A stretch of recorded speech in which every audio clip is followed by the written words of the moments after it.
करते हैं। देखिए,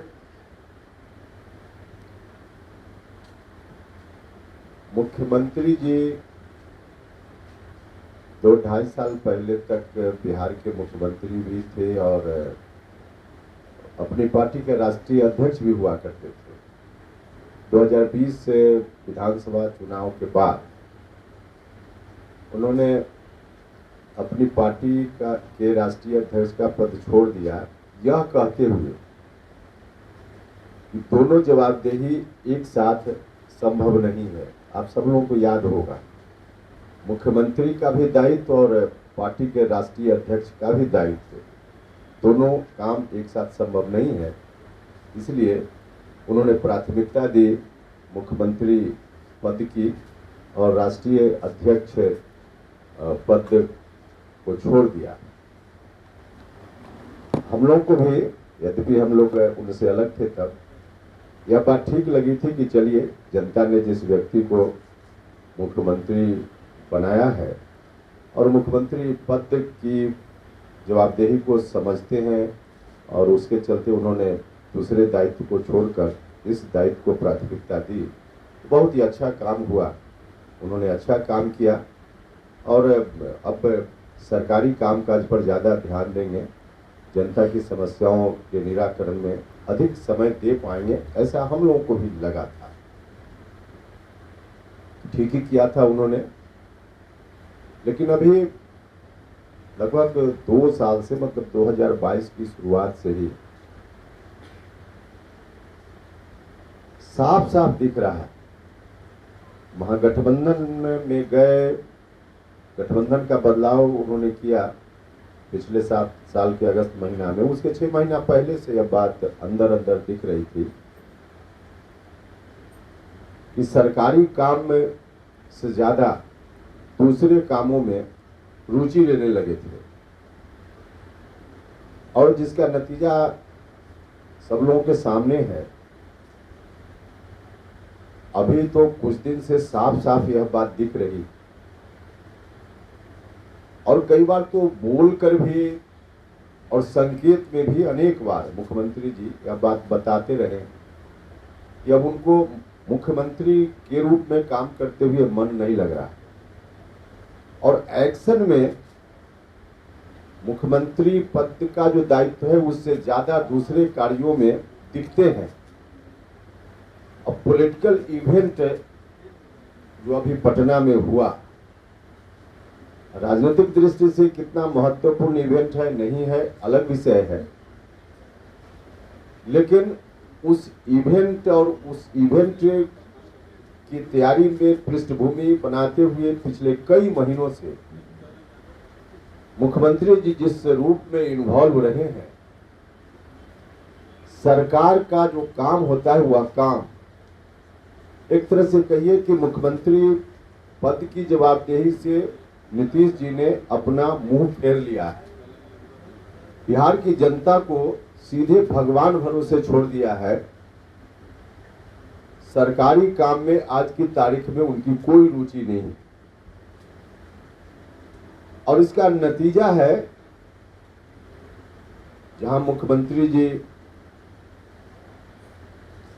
लगातार व्यस्त हैं तो नीतीश जी व्यस्त, पूरा उनका प्रशासन तंत्र भ्रष्ट, उनके कार्यकर्ता पूरे तौर पे पस्त और बिहार की जनता त्रस्त है। आज परिणाम इसी रूप में हम लोग देख रहे हैं।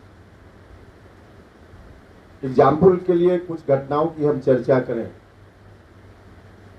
अभी कुछ दिन पहले की घटना है, किस तरह से पैसे की लूट हो रही है। विकास के नाम पर विकास हो, लेकिन सिर्फ लूट के लिए कोई योजना बने और कहीं लूट हो रही है उस पर मुख्यमंत्री जी का ध्यान बिल्कुल नहीं जाए।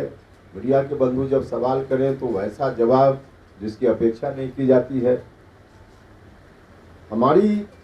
हमारा दायित्व बनता है, एक राजनीतिक कार्यकर्ता होने के चलते और नागरिक होने के कारण, इस तरह की जो स्थिति है, इस स्थिति को, जनता के मुद्दों को दबने न दिया जाए। इस राजनीतिक जो चमक दमक है, पॉलिटिकल इवेंट की चर्चा चारों तरफ, लेकिन जनता के सवालों को भी दबने नहीं देना चाहिए, वह बात भी प्रमुखता से आती रहनी चाहिए। इसलिए कुछ एग्जाम्पल हम आपके समक्ष रखेंगे और उसी एग्जाम्पल के क्रम में अभी जो भागलपुर मोटे तौर पे जब डिजाइन में फॉल्ट था तो पहली बार पिलर गिरा, आगे काम कैसे जारी रह गया, उसी वक्त काम पर रोक लगना चाहिए। कहा गया सरकार की ओर से उस वक्त की IIT रुड़की को जांच की जवाबदेही दी गई है क्यों गिरा था, तो जांच की रिपोर्ट आई नहीं और काम जारी रह गया।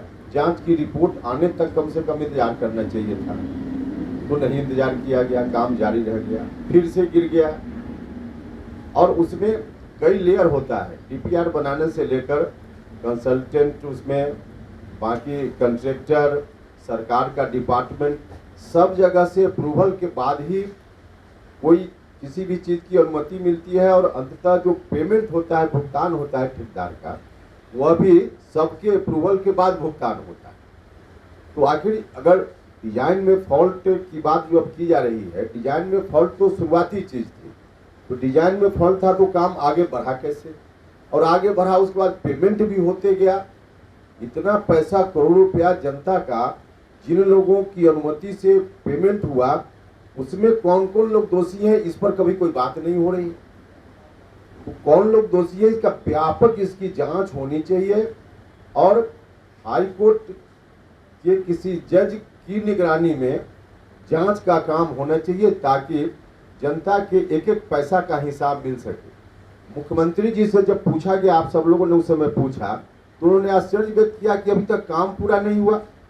काम पूरा होने की बात, काम पूरा हो जाता, सौभाग्य से पहले कुछ हो गया, अन्यथा पुल चालू होता तब होता तो बड़ा हादसा हो जा सकता।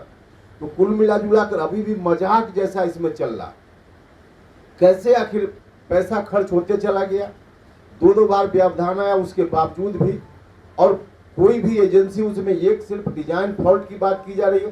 तो डिजाइन का तो अप्रूवल जहां से भी हो तकनीकी रूप से, किन किन लोगों ने अप्रूव किया, फिर कैसे सैंक्शन हो गया, फिर कैसे पैसा खर्च होते गया, पेमेंट होते गया, इन तमाम चीज़ों की जांच होनी चाहिए। और मुझको लगता है कि इसमें बड़ी मिली भगत, अगर जांच के बाद परिणाम आएगा तो दिखेगी कि बड़ी मिली भगत है। और इसमें जो जो एजेंसी इन्वॉल्व है, हमारी आशंका आगे के लिए भी है कि सिर्फ इसी प्रोजेक्ट में नहीं बल्कि बिहार में और कई जगह जो प्रोजेक्ट अभी शुरू होने वाला है या शुरू हो चुका है, उसमें भी इन लोगों का इन्वॉल्वमेंट है। अब अगर यही स्थिति आगे भी रही तब क्या होगा, सीधे सरकारी धन की लूट। मुख्यमंत्री जी अब जैसा कि हमने कहा कि अब अपने दायित्वों को छोड़कर दूसरे काम में लग गए हैं, इन चीजों पर ध्यान नहीं देने का मतलब है कि लूट की छूट इन्होंने डायरेक्ट या इनडायरेक्ट दे दी है। इसलिए हम मुख्यमंत्री जी से आग्रह करते हैं कि जनता ने जो जवाबदेही आपको फिलहाल दी है 5 साल के लिए, कम से कम उतना दिन तक जनता के प्रति जो जवाबदेही उसका निर्वहन ईमानदारी से कीजिए। बाकी काम में कैसे आप बैलेंस बनाइएगा आपका मामला है, लेकिन उसके चलते जनता को निरीह मत छोड़ दीजिए, जनता को बेसहारा मत छोड़ दीजिए। इस तरह का जो संवैधानिक दायित्व उनके ऊपर है, इस दायित्व का निर्वहन उनको करना चाहिए। मुझको लगता है कि हिंदुस्तान में शायद पहला मुख्यमंत्री, पहला उदाहरण यह होगा जहां जनता ने मुख्यमंत्री बनाया और मुख्यमंत्री के काम को छोड़कर बाकी काम में लगे हुए हैं। तो यह काम मुख्यमंत्री जी को करना चाहिए, ध्यान देना चाहिए। एक छोटा उदाहरण हम और देंगे। हम लोग शिक्षा की बात करते रहते हैं, बहुत दुख होता है। अभी तक जून का महीना लगभग बीत गया, जुलाई आने वाला, और 45% बच्चों को अभी तक सरकारी विद्यालयों में किताब नहीं मिल पाई। कौन देखेगा इन चीजों? 45% बच्चे बिना किताब के पढ़ रहे हैं। अभी 45% जो एक एवरेज है, एवरेज का मतलब कहीं कहीं होगा कि 60%, 70% किसी स्कूल में बच्चों को किताब नहीं मिली हो। आखिर कैसे बच्चा पढ़ेगा? कौन देखेगा इन चीजों को? हम एक तरफ देश को बनाने और बचाने की बात कर रहे हैं और दूसरी ओर जो अपना घर है उसी में आग लगी हुई है। इस आग को कौन बुझाएगा मुख्यमंत्री जी? इसलिए उनको देखना चाहिए, बाकी काम वो करें ना करें उनकी मर्जी, लेकिन जनता के प्रति जो फिलहाल दायित्व है उस दायित्व का निर्वहन उनको करना चाहिए। हम उनसे आग्रह करते हैं, उनसे हमारी अपेक्षा है। नहीं देखिए, वो इसने क्लियर कर दिया नहीं किया वो अलग विषय है। हमने अपनी पार्टी का स्टैंड बिल्कुल साफ पहले भी कहा है और आज भी हमारा वही स्टैंड है कि गठबंधन से कोई इनकार हमारा नहीं है, लेकिन कब करेंगे कैसे करेंगे अभी अंतिम रूप से हमारी पार्टी ने तय नहीं किया है। जब हम तय करेंगे फिर आपको बताएंगे। सर, आप अमित शाह से मिले हैं, अभी 29 तारीख को भी अमित शाह आ रहे हैं, क्या आप मिलेंगे उनसे? नहीं, यहाँ तो कोई मिलने का कार्यक्रम मेरा नहीं है उनसे। नीतीश जी तो अब जहाँ चले गए वहां से निकलना संभव है उनके लिए, ना उगलना संभव है, कुछ भी संभव। हाँ बिल्कुल, सांप सुंदर वाली स्थिति उनकी हो ही गई, अब कुछ भी संभव नहीं उनके लिए, इसलिए बेसहारा हो गए, बेचारा हो गए। लेकिन फिर हम कहेंगे कि कोई अनजाने नहीं हुए, जानबूझकर हुए, जानबूझकर हुए। उनके सामने कई ऑप्शन था, कई रास्ता था, लेकिन सब रास्ता को छोड़ के गलत रास्ता नीतीश जी चुन लिए, तो जिसका नतीजा अब यही होना है।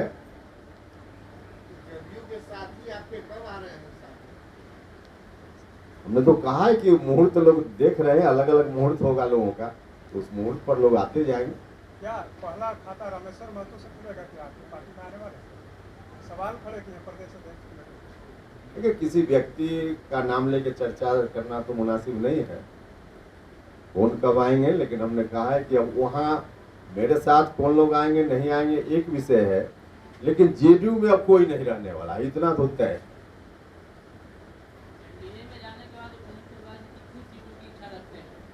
अभी ऐसा सवाल आप पूछ रहे हैं, ऐसा सवाल पूछ रहे हैं, इंडिया में जाने का फैसला अभी हमने किया ही नहीं।